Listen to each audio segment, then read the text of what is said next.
So hello guys, welcome to our YouTube channel Knowledge World. Today we are going to discuss the basic question, what is constitution? यानी कि संविधान क्या है। संविधान यानी कि रूल बुक ऑफ स्टेट, यानी किसी राज्य की वह किताब जिसमें उस राज्य के नियम कानून आदि का विवरण मिलता है। उसके बाद जानते हैं कि इसके पर्पस क्या होते हैं। कोई देश अगर कॉन्स्टिट्यूशन बनाता है तो उसके पर्पस क्या होते हैं। सबसे पहला आता है बेसिक रूल, यानी जब कोई सोसाइटी बनाई जाती है तो उस सोसाइटी में बेसिक रूल क्या हों, यानी कि उस सोसाइटी को रन कैसे किया जाए, उस सोसाइटी को गवर्न कैसे किया जाए, उसके कुछ फंडामेंटल रूल लिखे जाते हैं उस किताब के अंदर। सेकंड पॉइंट आता है हमारा कॉन्स्टिट्यूशन ऑफ गवर्नमेंट, यानी कि जो रूल बनाए गए हैं, जो लॉ एंड ऑर्डर बनाया गया है, उसके लिए गवर्नमेंट किस फॉर्म की हो, क्या बना सके, क्या कर सके। इसके लिए कॉन्स्टिट्यूशन का एक फ्रेमवर्क बताया जाता है कॉन्स्टिट्यूशन की रूल बुक के अंदर। उसके बाद आता है limitation on government. Third part है लिमिटेशन ऑन गवर्नमेंट, यानी कि अगर हम सारी पावर अगर गवर्नमेंट को दे देते हैं तो कहीं ना कहीं गवर्नमेंट एक निरंकुश शासक के रूप में कार्य करती है और जनता की सुध नहीं लेती है। इसलिए लिमिटेशन ऑन गवर्नमेंट होना बहुत ही ज़रूरी है। फोर्थ पॉइंट आता है पर्पस ऑफ कॉन्स्टिट्यूशन का, फंडामेंटल आइडेंटिटी ऑफ स्टेट। इसको एक एग्जांपल से हम समझते हैं। जैसा कि हमारा कॉन्स्टिट्यूशन है, इसकी प्रीएम्बल में लिखा हुआ है India is a sovereign socialist democratic Republic, यानी ये क्या दर्शाता है। पहला कि भारत एक सॉवरेन यानी कि प्रभुत्व संपन्न समाजवादी पंथ निरपेक्ष राष्ट्र है, जिससे हमारे भारतीय स्टेट की यानी भारतीय गणराज्य की एक आइडेंटिटी पता चलती है कि हमारी भारतीय गणराज्य किस प्रकार का है। उसके बाद हम आगे बढ़ते हैं इसी क्रम में। सबसे पहले कैरेक्टरिस्टिक जान लेते हैं कि कॉन्स्टिट्यूशन के एक अच्छे कॉन्स्टिट्यूशन होने के क्या कैरेक्टरिस्टिक होते हैं। तो सबसे पहला कैरेक्टरिस्टिक है एडॉप्टेबिलिटी, यानी कोई कॉन्स्टिट्यूशन कितनी जल्दी चीज़ों को अडॉप्ट कर लेता है। फॉर एग्ज़ाम्पल से समझते हैं कि जैसे हमारा कॉन्स्टिट्यूशन है भारतीय संविधान, इसमें अभी तक अगर देखें 2023 तक तो लगभग 104 से 105 अमेंडमेंट हो चुके हैं, यानी कि कहीं ना कहीं ये वाला फीचर सेटिस्फाई होता है हमारे कॉन्स्टिट्यूशन के अंदर। सेकंड आते हैं रिस्पॉन्सिबिलिटी एंड अकाउंटेबिलिटी, यानी कि कॉन्स्टिट्यूशन के हिसाब से, इनके रूल के हिसाब से रिस्पॉन्सिबिलिटी कहाँ पर होगी और रिस्पॉन्सिबिलिटी के साथ अकाउंटेबिलिटी किसकी होगी, यानी कि सरकार को क्या रिस्पॉन्सिबिलिटी देनी है, क्या अकाउंटेबिलिटी देनी है, ये उस रूल बुक के अंदर डिफाइन किया जाता है। इसके बाद आगे बढ़ते हैं division of power.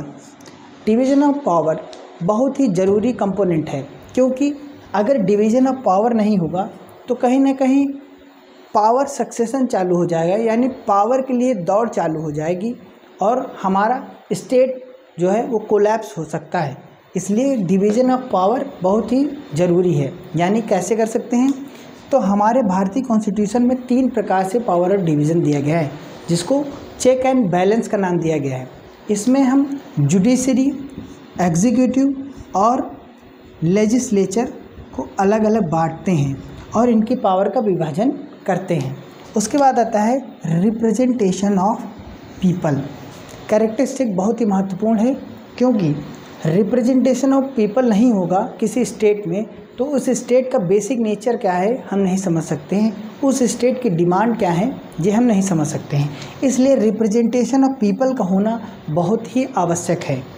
Last point आते हैं protect the basic human rights, यानी कि जो मानव की जो बेसिक ज़रूरतें हैं उनको पूरा करना इस कॉन्स्टिट्यूशन की बेसिक कैरेक्टरिस्टिक के अंदर आना चाहिए। क्योंकि अगर किसी गणराज्य का अगर नागरिक के राइट्स सुरक्षित नहीं हैं तो वह अपनी बात कहने के लिए सुरक्षित नहीं है, और वो अगर अपनी बात कहने के लिए सुरक्षित नहीं है तो ये पूरा सिस्टम ही कोलैप्स हो जाता है। इसलिए यह बेसिक कैरेक्टरिस्टिक में बहुत ही महत्वपूर्ण भूमिका अदा करता है।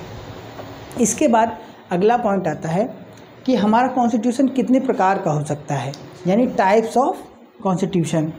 टाइप ऑफ कॉन्स्टिट्यूशन देखने से पहले हम जान लेते हैं कि इसका प्रभाव क्या होता है। कॉन्स्टिट्यूशन के लिए अगर प्रभाव जानेंगे तो कॉन्स्टिट्यूशन बहुत ही महत्वपूर्ण भूमिका अदा करता है, जैसे कि रूल बनाना, बेसिक स्ट्रक्चर बनाना, गवर्नेंस को फॉलो करना आदि। अब सीधे इनके टाइप में आते हैं। तो बेसिकली 4 प्रकार के कॉन्स्टिट्यूशन हमें वर्ल्ड वाइड मिलते हैं, यानी पूरे विश्व में 4 प्रकार के कॉन्स्टिट्यूशन हम देख सकते हैं। ये चारों प्रकार इस प्रकार हैं। पहला कोडिफाइड, दूसरा अनकोडिफाइड, तीसरा प्रोसीजरल और चौथा है पर्सपेक्टिव कॉन्स्टिट्यूशन। अब इनके बारे में डिटेल जान लेते हैं।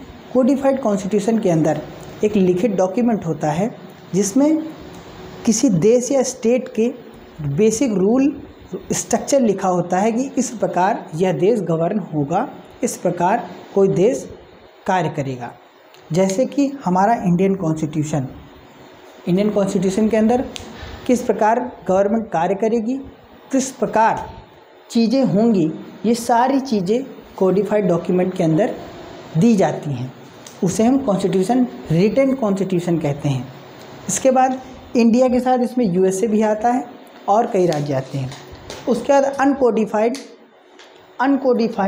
कॉन्स्टिट्यूशन में आते हैं। तो अनकोडिफाइड के अंदर होता है, इसमें कोई रिटन डॉक्यूमेंट नहीं होता है, इसमें due process of law follow किया जाता है, जिसमें बहुत ही अच्छे देश हमारे आते हैं, जैसे कि यूके जो बहुत ही प्रोग्रेसिव देश माना जाता है, न्यूजीलैंड वगैरह सारे देश आते हैं। उसके बाद आते हैं प्रोसीजरल कॉन्स्टिट्यूशन। देखिए, प्रोसीजरल कॉन्स्टिट्यूशन मतलब एक प्रोसेस, ऐसा कॉन्स्टिट्यूशन जो किसी प्रोसेस से जन्म लेता है, यानी कि एक बेसिक रूल, कोई स्टेट का एक बेसिक रूल बनाया जाता है, एक बेसिक रूल बना के डॉक्यूमेंट उसके हिसाब से, जो स्ट्रक्चर के हिसाब से निकल के आता है, चीज़ें निकल के आती हैं, उसी हिसाब से नियम यानी लॉ एंड ऑर्डर डिज़ाइन किए जाते हैं। तो प्रोसीजरल कॉन्स्टिट्यूशन उसको कहा जाता है, यानी कि किसी प्रोसीजर के थ्रू वो कॉन्स्टिट्यूशन बनाया जाता है। लास्ट हमारा पर्सपेक्टिव कॉन्स्टिट्यूशन। पर्सपेक्टिव मतलब नज़रिया होता है, यानी कि उस सोसाइटी, जिस सोसाइटी में पर्सपेक्टिव कॉन्स्टिट्यूशन लागू है, उस सोसाइटी का मेजॉरिटी ऑफ पॉपुलेशन का क्या नज़रिया है, क्या लोग वहाँ के सोचते हैं, क्या लोग अपनी वेलफेयर के लिए क्या चीज़ चाहते हैं, उसके लिए वह पर्सपेक्टिव कॉन्स्टिट्यूशन लागू किया जाता है। और सबसे ज़्यादा पॉपुलर कोडिफाइड है, इसको वो अधिकतर देश फॉलो करते हैं। अनकोडिफाइड में भी अधिक सब लोग फॉलो करते हैं, लेकिन ये रेयर केस में इन कॉन्स्टिट्यूशन को फॉलो किया जाता है। तो वीडियो कैसा लगा बताएंगे, लाइक करेंगे, सब्सक्राइब करेंगे। धन्यवाद।